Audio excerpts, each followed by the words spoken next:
Hey everybody, welcome to another video here on the Notion Guide channel.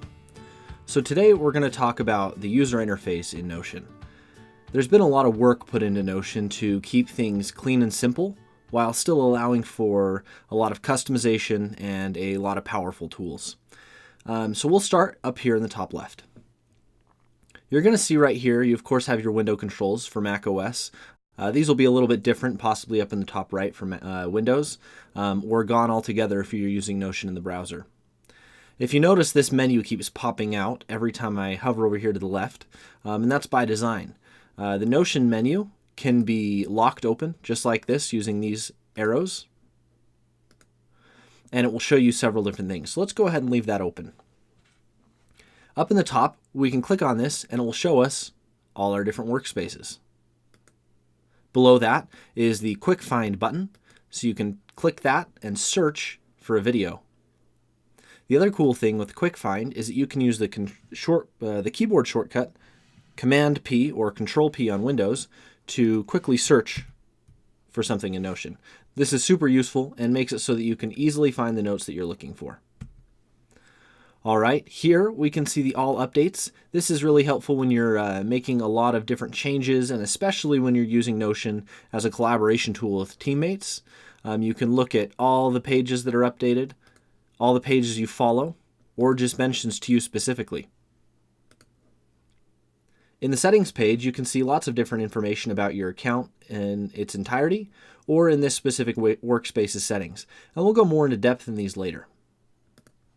Finally, on the left, you have your pages. Now, depending if you're in a personal account or a team account, you'll actually see a section for personal and workspace. But because this is just a personal workspace, it's just showing the pages as is. Clicking on the down arrow next to each page will show any subpages that may exist. This works for databases and views as well. Finally, down here, the three least used areas of Notion, but very helpful when you need them. Templates you can click on to view the different types of templates, and we'll have another video going over these in more depth. Import, if you're going to import from another tool.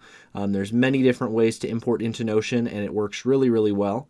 Personally, I've had experience using the Evernote import, the Trello import, and as well CSV or other types of text documents.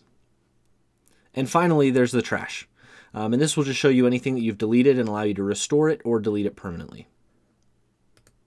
Okay, moving our way down, we have a new page button right here. This will just simply allow you to create a new page within the workspace.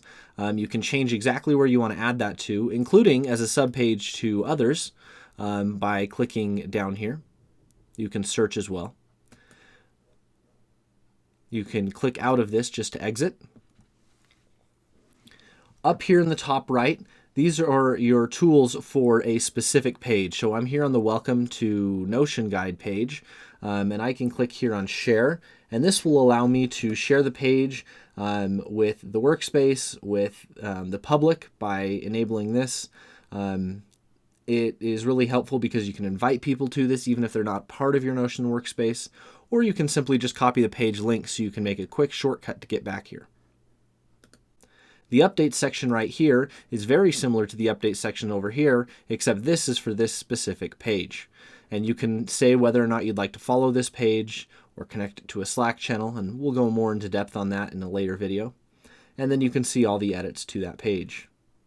The other thing is that you can view the version history with this icon here, and it will show you what this version of the page looked like. And you can restore it if you'd like to.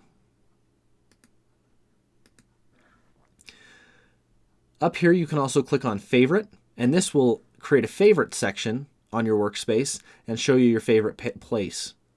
This is really helpful when you have lots of different notes and they're embedded really deep and you want quick access to the things that are most important to you. You can easily favorite or unfavorite the page to make it appear at the top. And in this menu in the top right, there's lots of different things you can do for this specific page. So you can change the style of the font. You can change to have small text as opposed to the larger text. You can set it to full width, which will widen the entire canvas. You can lock the page so that you can't accidentally make any edits. This is very, very helpful. You can also add the page to the favorites just right here.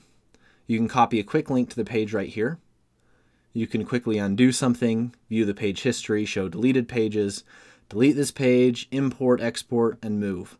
The other useful information in this menu is the word count and the last edited time and user. This can be really helpful when you're trying to figure out what happened, but of course you can go into the version history to find out even more.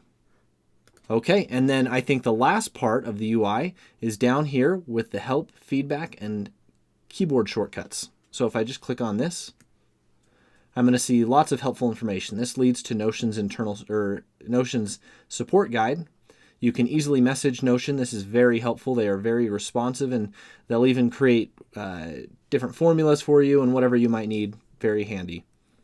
You can view the keyboard shortcuts, see what's new. They have job postings and social media stuff here as well. Okay, so to show you the last few pieces, I'm going to have to go ahead and unlock this page. Now I can see in the UI, I've got a couple different things here. I've got a cover, and let's say I want to change this.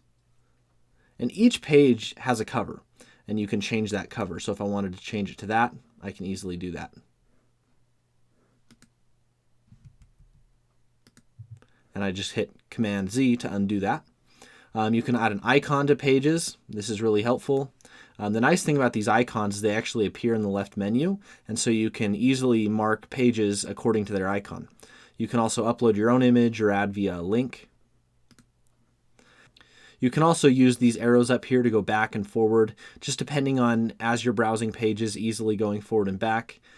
And that should be it for our Notion UI video. Thanks, everybody.